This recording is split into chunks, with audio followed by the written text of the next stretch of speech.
शिकूया AI ची क्रांती. चला करूया MSCIT. आजच नजीकच्या MSCIT केंद्रात आपला प्रवेश निश्चित करा. ड्रग्सच्या ओव्हरडोसमुळे मुंबईमध्ये एका कॉन्सर्टमध्ये 2 विद्यार्थ्यांचा मृत्यू. गोरेगावच्या नेस्को सेंटरमधली घटना. पार्टी आयोजकांसोबतच 6 आरोपींना 16 तारखेपर्यंत पोलीस कोठडी. नेस्को सेंटरच्या सुरक्षा कर्मचाऱ्यांची पोलीस चौकशी. ड्रग्ज माफियांना आता कुणीही वाचवू शकणार नाही. ड्रग्ज व्यावसायिकांविरोधात मुख्यमंत्री फडणवीसांकडनं धडाकेबाज कारवाई सुरू. मंत्री चंद्रशेखर बावनकुळेंची प्रतिक्रिया. अत्याचारी अशोक खरातची पुन्हा पोलीस कोठडीत रवानगी. 4थ्या गुन्ह्यात 19 तारखेपर्यंत 5 दिवसांची पोलीस कोठडी. आम्ही SITला भेटायला गेलो तेव्हा सगळे गेट बंद केले होते, मात्र चाकणकर भगिनींना विशेष वागणूक कशी काय? कोण कोणाला फसवतंय तेच कळेना. प्रतिभा चाकणकरांच्या पोलीस चौकशीवरनं सुषमा अंधारेंचा निशाणा.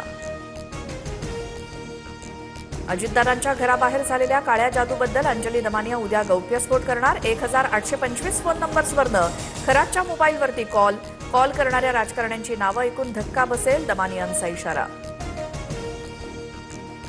खरात प्रकरणात अनेक सत्ताधाऱ्यांची नावं समोर येत आहेत. खरातचा एन्काउंटर करतील असं वाटतंय. काँग्रेस खासदार प्रणिती शिंदेंना शंका, तर काही पुरावे असल्यास चौकशी समितीकडे द्या, बावनकुळेंची प्रतिक्रिया. भोंदू खरातचा CA ललित पोफळेच्या भावाचे वरळीमध्ये 2 आलिशान फ्लॅट्स. पुणे, सोलापूर, मुंबईमध्ये पोफळेची एकूण 35 कोटींची मालमत्ता. जावई नाही आला तरी चालेल, मुलगी आली पाहिजे. भोंदू खरातच्या सासू पार्वतीबाई शिंदेंची TV9 मराठीला माहिती. खरात त्याच्या ऑफिसमध्ये काय करायचं हे आम्हाला माहिती नव्हतं, पार्वतीबाईंची प्रतिक्रिया. भारतरत्न डॉक्टर बाबासाहेब आंबेडकर यांच्या 135व्या जयंतीचा उत्साह. संसद भवन परिसरात पंतप्रधान मोदींकडनं बाबासाहेबांना अभिवादन. देशभरात विविध ठिकाणी कार्यक्रमांचं आयोजन. मुख्यमंत्री आणि उपमुख्यमंत्र्यांसह राज्यपालांकडनं चैत्यभूमीवरती अभिवादन. दीक्षाभूमीसह चैत्यभूमी परिसरात जनसागर उसळला.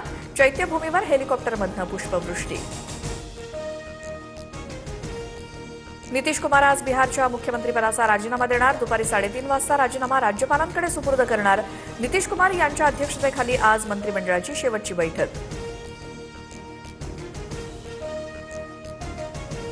ईडीनं पश्चिम बंगालमध्ये ममता बॅनर्जींचा प्रचार करणाऱ्या आयपॅकच्या प्रमुखालाच उचललं. कथित कोळसा घोटाळ्याशी संबंधित मनी लॉन्ड्रिंग प्रकरणात विनेश चंदेला अटक. निवडणुकीच्या तोंडावरच झटका.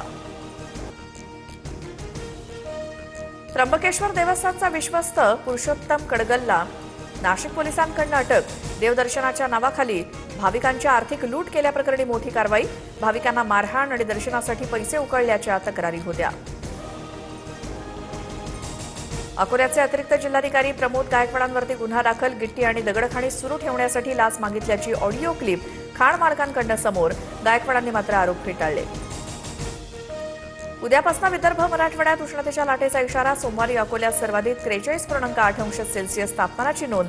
पुढील 4 ते 5 दिवस राज्याच्या कमाल तापमानात वाढ. अमरावती जिल्ह्यातील पाणी साठ्यावरती उन्हाची झळ. 56 लघु, मध्यम आणि मोठ्या प्रकल्पातील पाणी पातळी 50.96%. जिल्ह्यावर पाणी टंचाईचं संकट. लासलगाव बाजार समितीत लाल कांद्याचे दर घसरले. लाल कांद्याला प्रति क्विंटल सरासरी 700 रुपयांचा दर, तर उन्हाळी कांदे 1200 रुपयांवर. उत्पादन खर्चही निघत नसल्यामुळे शेतकरी अडचणीत. शिकूया AI ची क्रांती. चला करूया MSCIT.